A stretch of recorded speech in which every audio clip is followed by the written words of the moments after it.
ये धम्म शब्द कहां से आया, किससे जो है कनेक्टेड है, किससे जुड़ा हुआ है? तथागत गौतम बुद्ध के धम्म से जुड़ा हुआ है। तक्षशिला विश्वविद्यालय, नालंदा विश्वविद्यालय और तेलहंडा विश्वविद्यालय, जिसको बाद में कहा गया कि मारा मतलब तेलहंडा में चल जाएगा, और कहते हैं कि नालंदा विश्वविद्यालय का स्थापना कुमार गुप्त ने किया था। 4वीं शताब्दी में कुमार गुप्त हुए थे, और तब 4वीं शताब्दी में नालंदा विश्वविद्यालय का स्थापना हुआ, तो 2वीं शताब्दी में प्रोफेसर भंते नागार्जुन कौन नालंदा विश्वविद्यालय के कुलपति थे। जब बुद्ध के 19 सूत्रों का हम आचरण करते थे, उनका मान रखते थे, तब हमारा चरित्र उत्तमोत्तम हुआ करता था। उत्तमोत्तम, उत्तम नहीं, उत्तमोत्तम हुआ करता था। तब भारत विश्वगुरु और महान हुआ करता था। सबसे पहले अपने देश के आन बान शान, जिससे पूरी दुनिया में होती है पहचान, भारत के राष्ट्रीय ध्वज अशोक चक्र युक्त तिरंगे को नमन करता हूं। तत्पश्चात हमारे देश में विभिन्न धर्म, संस्कृति, संप्रदाय के मानने वाले लोगों को एक सूत्र में बांधकर सम्मान पूर्वक जीवन जीने का अधिकार देने वाला भारत के राष्ट्रीय धर्म ग्रंथ भारतीय संविधान का सम्मान करता हूं। साथ ही पूरी दुनिया को अपने ज्ञान से प्रकाशित करने वाले विश्व गुरु तथागत गौतम बुद्ध को नमन करता हूं। तत्पश्चात अखंड भारत के निर्माता, भारतीय इतिहास के प्रथम चक्रवर्ती सम्राट चंद्रगुप्त मौर्य को नमन करते हुए तथागत गौतम बुद्ध के धम्म को, इनके विचारों को भारत ही नहीं, भारत की संकीर्ण सीमाओं को तोड़कर विश्व के कोने कोने तक पहुंचाने वाले वसुधैव कुटुंबकम के जनक, जियो और जीने दो के संवाहक और भारत को विश्व विजयी का ताज पहनाने वाले प्रियदर्शी विश्व विजयी सम्राट अशोक महान को नमन करता हूं। तत्पश्चात आधुनिक भारत में शिक्षा की क्रांति ज्योति जलाने वाले राष्ट्र पितामह महामना ज्योतिबराव फूले एवं भारत की प्रथम महिला शिक्षिका माता सावित्रीबाई फूले को नमन करते हुए गरीबों, शोषितों के मसीहा और इनकी लड़ाई को लड़ते लड़ते शहीद हो जाने वाले भारत लेलिन अमर शहीद बाबू जगदेव प्रसाद जी को नमन करता हूं। साथ ही हम जिससे शासित और प्रशासित होते हैं, भारतीय संविधान के उन तमाम निर्माताओं को नमन करते हुए हमारा संविधान इतना सुंदर, सशक्त, मजबूत बना जो अनंत काल तक पूरी मानवता का सेवा करने के लिए तत्पर खड़ा है। इसमें अहम योगदान देने वाले बोधिसत्व बाबा साहब भीमराव रामजी अम्बेडकर को नमन करता हूं। साथ ही आज के कार्यक्रम के संचालन करता मंच की अध्यक्षता कर रहे माननीय उदय नारायण सिंह जी और इस मंच पर उपस्थित हमारे सम्राट अशोक क्लब जिला इकाई कैमूर के अध्यक्ष, युवा, जानदार, शानदार, वफादार, जिनकी अध्यक्षता में, जिनके निर्देशन में सम्राट अशोक क्लब निर्विवाद रूप से, निर्बाध गति से जो है कैमूर जिले में ही नहीं, यहाँ की विचारधाराओं से पूरे देश में निर्माण का कार्य कर रहा है। इनके लिए मैं अपने कैमूर जिला के जिलाध्यक्ष सम्मानित माननीय रोहित मौर्य जी का धन्यवाद ज्ञापित करता हूं, इनका अभिनंदन करता हूं, स्वागत करता हूं आज के इस कार्यक्रम में। साथ ही हम सबसे अभिभावक के रूप में, गार्जियन के रूप में जहां जरूरत पड़ती है वहां खड़ा रहते हैं। सम्मानित प्रोफेसर डॉक्टर विजय बहादुर सिंह जी, आपका सम्मान करते हुए माननीय जनार्दन मौर्य जी, माननीय शैलेंद्र मौर्य जी, आप सभी लोगों का सम्मान करते हुए बड़ा गर्व अनुभव हो रहा है, क्योंकि उस छात्र के जीवन में, उस शिष्य के जीवन में इससे बड़ा शायद ही कोई पल होगा जब अपने गुरु के बराबर में बैठ जाए। ऐसे हमारे वैचारिक गुरु सम्राट अशोक क्लब के राष्ट्रीय प्रवक्ता डॉक्टर सच्चिदानंद मौर्य जी, आपका कैमूर की धरती पर अभिनंदन और स्वागत करता हूं। ऐसे भी आप कहते हैं कि भाई अपने जीवन का सबसे अधिक समय हमने जो दिया है वो कैमूर को दिया है, तो शायद अब आपको अनुभव हो रहा होगा कि जो बच्चा पैदा किए होंगे वो बच्चा 28 वर्ष में जो है जवान होकर के अब वो जो है फल देने लगा है। आपको शायद इससे सुकून हो रहा होगा।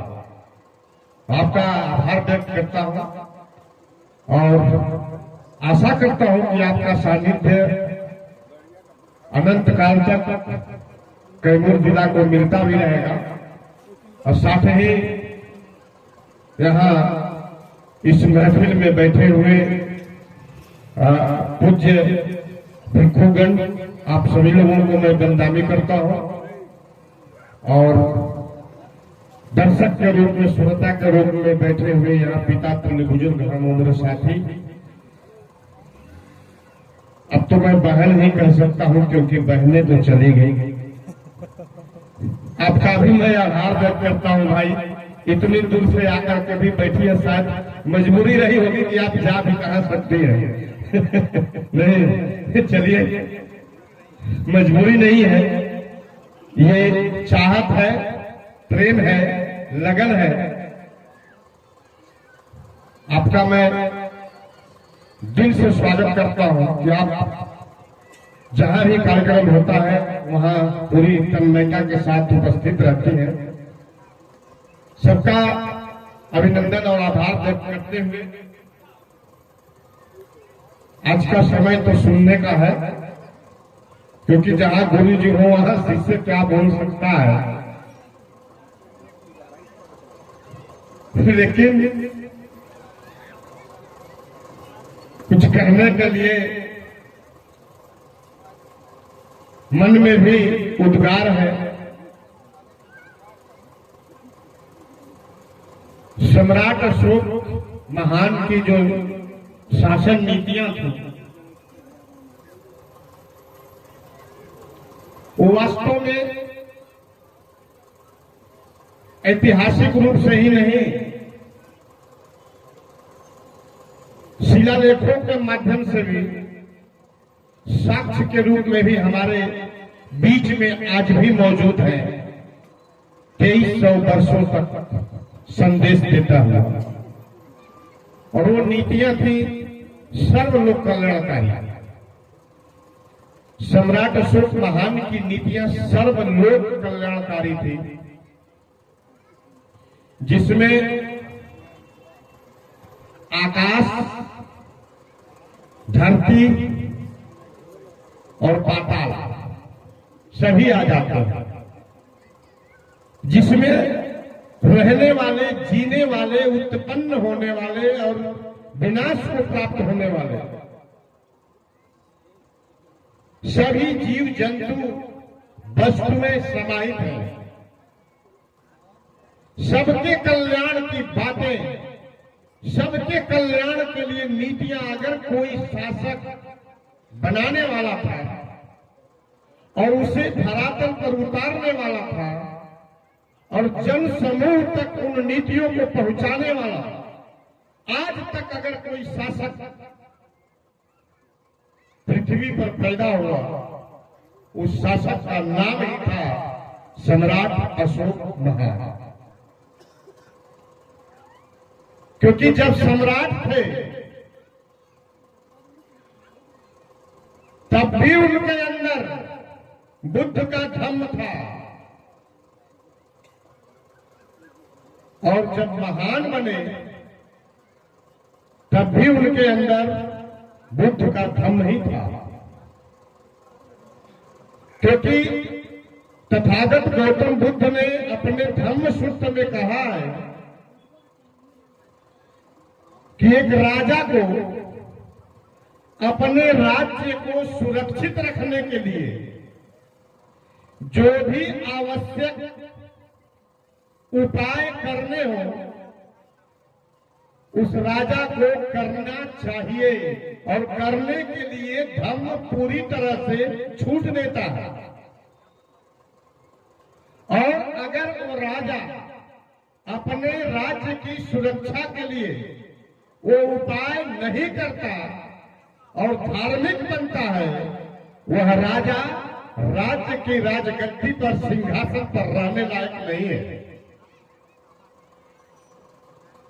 और इसी का परिणाम था कलिंग का युद्ध। और सोचने वाली बात है, कलिंग का युद्ध होने के बाद भी और कलिंग का युद्ध होने से पहले भी सम्राट अशोक महान के दरबार में फरियादी नहीं जाते थे। उनको फरियादी नहीं कहा जाता, और फरियादी अपना फरियाद लेकर के जब राज दरबार में पहुंचते थे, उनके बीच में माने उस फरियादी के और राजा के बीच में कोई दूसरा व्यक्ति नहीं होता, कोई सूत्रवाहक नहीं होता, कोई संदेशवाहक नहीं होता। फरियादी स्वयं अपने जो है बातों को लेकर के, अपने कष्ट को लेकर के वहां तक पहुंचते थे राजा के पास, क्योंकि राजा का, सम्राट का सख्त निर्देश था कि जब कोई दुखी व्यक्ति, जब कोई कष्ट से पीड़ित व्यक्ति हमसे मिलना चाहता है, उसे सीधे हमारे पास लाया जाए, हमसे उसकी बात कराई जाए।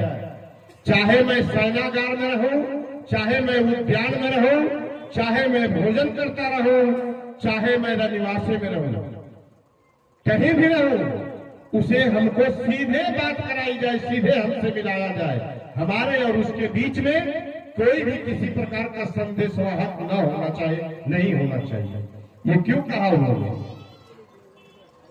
क्योंकि संदेशवाहक अपनी बात कुछ और लेकर के आएगा, फरियादी या जो कष्ट वाला व्यक्ति है वो अपनी बात कुछ और लेकर के आएगा, अपना कष्ट कुछ और लेकर के आएगा, और संदेशवाहक हमारे तक उस बात को हूबहू नहीं कह पाएगा या नहीं कहना चाहेगा, तो उसको कुछ दूसरे तरीके से या उसमें कुछ मिला करके या उससे कुछ हटा करके बात करेगा, तो मैं सही रूप में मैं उस व्यक्ति के साथ न्याय नहीं कर पाऊंगा।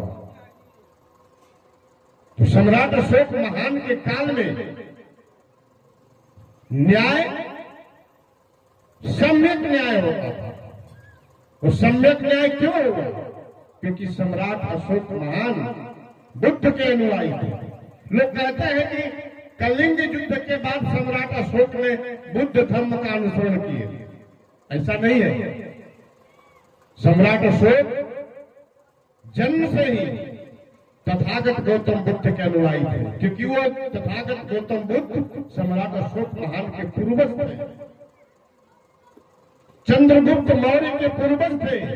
और इसका जीता जागता सबूत चंद्रगुप्त मौर्य के मां से मिलता है, जिनका नाम धम्मा मौर्य रखा गया। धम्मा, ये धम्मा शब्द कहां से आया? किससे जो है कनेक्टेड है, किससे जुड़ा हुआ है? तथागत गौतम बुद्ध के धम्म से जुड़ा हुआ है। कुछ लोग सवाल उठाते हैं, भाई सम्राट चंद्रगुप्त मौर्य और तथागत गौतम बुद्ध में क्या संबंध है? इसको कहां से साबित कर सकते हैं, कैसे साबित कर सकते हैं? जीता जागता सबूत सम्राट अशोक महान का सर्व लोक कल्याणकारी शासन नीतियां थी, और मैं एक चीज आप लोगों को बताना चाहूंगा, सम्राट अशोक महान के शासन काल में ही नहीं, पूरे मौर्य काल तक और जब तक से भारत पर 6वीं शताब्दी 7वीं शताब्दी तक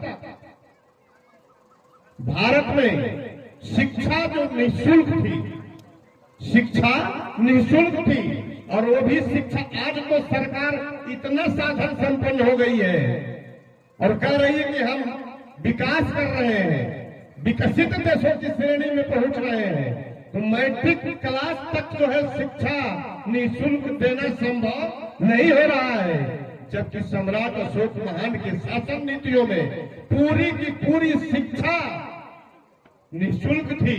वो हायर एजुकेशन तक, यानी वैज्ञानिक बनने तक, पीएचडी करने तक निःशुल्क शिक्षा दी जाती थी। इसका सबूत है शिलालेखों में, इतिहासों में। और वही शिक्षा केंद्र थे जो हमारे जनार्दन मौर्य जी ने जो संकेत में बताया था, तक्षशिला विश्वविद्यालय, नालंदा विश्वविद्यालय और तेलहंडा विश्वविद्यालय, जिसको बाद में कहा गया कि मारा मतलब तेलहंडा में चल जाएगा, यानी उसका जो है अर्थ ही समाज में दूसरा बता दिया गया। तेलहंडा में जाने का मतलब क्या हम समझते हैं, भाषा बोलते हैं ना देहाती में, वो तेलहंडा नहीं, तेलहंडा विश्वविद्यालय था, अब उसकी खुदाई हो रही है। विक्रमशिला विश्वविद्यालय, उस समय जो शिष्य और गुरु की परंपरा थी, उस समय गुरु दक्षिणा भी नहीं लेते थे, गुरु दक्षिणा नहीं लेते थे, पूरी की पूरी व्यवस्था, पढ़ने पढ़ाने की पूरी व्यवस्था राजा करते थे, सम्राट करते थे, और गुरु दक्षिणा नहीं लेते। तब के जो स्टूडेंट थे, जो छात्र थे, कहा गया कि जीरो का खोज किए वहीं से पढ़ करके, जिनका नाम हम लोग लेते हैं क्या, आर्यभट्ट। कहां से? तक्षशिला विश्वविद्यालय। और तक्षशिला विश्वविद्यालय में दूसरी शताब्दी में, ध्यान से आप लोग थोड़ा सुनिएगा, दूसरी शताब्दी में, और दूसरी शताब्दी में उस नालंदा विश्वविद्यालय के कुलपति थे प्रोफेसर भंते नागार्जुन जी। लेकिन विडंबना इस देश का है कि इतिहासकार भी इस देश के साथ न्याय नहीं करते। और सर जो बात कर रहे थे शैलेंद्र सर जी, भारत को महान बनाना चाहते हैं तो पहले अपने महान बनना पड़ेगा।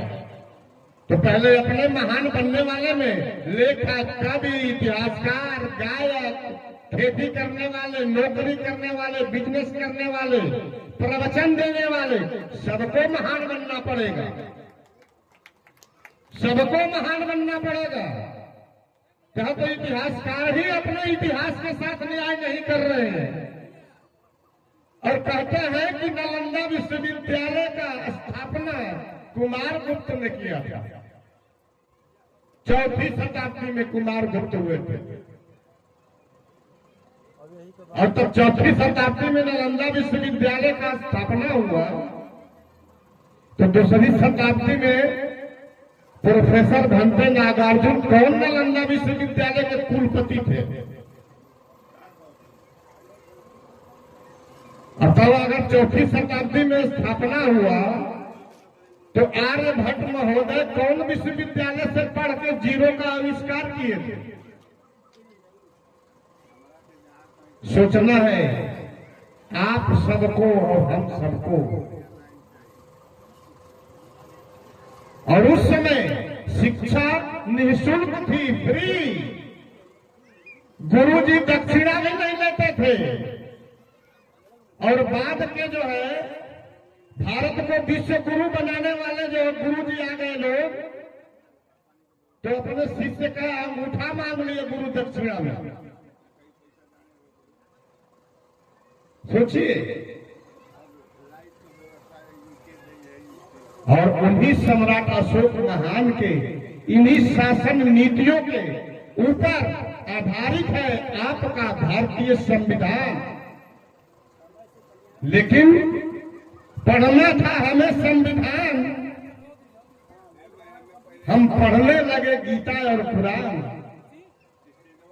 और जब से पढ़ने लगे गीता और कुरान तब से बनने लगे हिंदू और मुसलमान, और खोज रहे हैं भारत में विश्व विजयी महान। अगर महान बनना है तो महान बनने के सारे सूत्र है भारतीय संविधान में। घर घर पहुंचना चाहिए था संविधान, घर घर लोगों को पढ़ना चाहिए था संविधान, जिससे होता भारत महान। लेकिन हम लोग पढ़ने लगे गीता और कुरान तो दूसरे को खोज रहे हैं कि भाई तू बना दे भारत को महान। हम नहीं बनाने वाले, क्योंकि तो जानते हैं शैलेंद्र सर वही बोल रहे हैं कि आप भाई अपने को सोचिए कि आपका आचरण, आपका शील, आपका व्यवहार कहाँ जा रहा है, क्या है। तो महान बनने के लिए सबको शीलवान बनना पड़ेगा, और जब शीलवान बनेंगे तो आपको कहा जाएगा क्या कि आप सलील हैं, सलील हैं। और जब आपके अंदर शील नहीं होंगे तो आपको क्या कहा जाएगा, असलील कहा जाता है। हमें अपना परीक्षण स्वयं करने की जरूरत है भाई। तो हम अपना परीक्षण नहीं कर रहे हैं, अपने अंदर नहीं झांक रहे हैं, दूसरों को देख रहे हैं, दूसरों को सुधारने का प्रयास कर रहे हैं। लेकिन धर्म के माध्यम से क्या कहा गया कि हम सुधरेंगे, युग सुधरेगा। लेकिन यहां दूसरे को सुधारने के फेरा में, दूसरे को देखने के फेरा में पड़े हैं। हर कोई दूसरे को देखने के फेरा में पड़ा हुआ है, और इसी सब को सुधारने का एक सूत्र है बुद्ध का। जब बुद्ध के उन्हीं सूत्रों का हम आचरण करते थे, उनका मान रखते थे, तब हमारा चरित्र उत्तमोत्तम हुआ करता था। उत्तमोत्तम, उत्तम नहीं, उत्तमोत्तम हुआ करता था। तब भारत विश्वगुरु और महान हुआ करता था। और उस उत्तमोत्तम चरित्र का निर्माण करने के लिए तथागत गौतम बुद्ध का वही सूत्र था, वही सूत्र था, वही फार्मूला था जिसको त्रिशरण और पंचशील कहते हैं। हम उपासक उपासिका की श्रेणी में आते हैं, और उपासक उपासिका को सिर्फ और सिर्फ बुद्ध ने बताया कि सिर्फ त्रिशरण और पंचशील का तू आचरण कर ले, तू इसका मान रख ले, तो अपने जीवन में कभी दुखी नहीं होगा। और कभी दुखी नहीं होगा वो व्यक्ति क्या होगा, सुखी होगा। और सुखी व्यक्ति वही होता है जो कभी गलती नहीं करता। और गलत करने वाले व्यक्ति से पूछिए अकेले में जाकर के कि क्या आप अपने मन से, दिमाग से ये ठीक किए हैं, तो कहेगा कि नहीं भैया, करे के तो कर जाने, लेकिन ठीक तो नहीं है। तो तथागत गौतम बुद्ध का त्रिशरण और पंचशील ये क्या है, ये सूत्र है। पाली भाषा में इसको सूत्र बोलते हैं, हिंदी में सूत्र बोलते हैं, और अंग्रेजी में फॉर्मूला बोलते हैं। लगभग इसमें सब कोई पढ़ने ही वाले हैं, पढ़े लिखे। तो फार्मूला को सिद्ध करते हैं, क्यों? क्योंकि उस फार्मूले पर आधारित बहुत सारे सवालों का उत्तर प्राप्त करना होता है। और जब तक उस फार्मूले को सिद्ध नहीं कर लेंगे, तब तक अब उस सवालों का उत्तर आपको और फल मिलने वाला नहीं है। और जब फल तभी मिलता है जब सिद्ध करते हैं, और सिद्ध करने से पहले उसका मान रखना पड़ता है, उसका मान रखना पड़ता है। और जब तक मान नहीं रखेंगे तब तक आपको उस फॉर्मूले का, उस सूत्र का फल मिलने वाला नहीं है।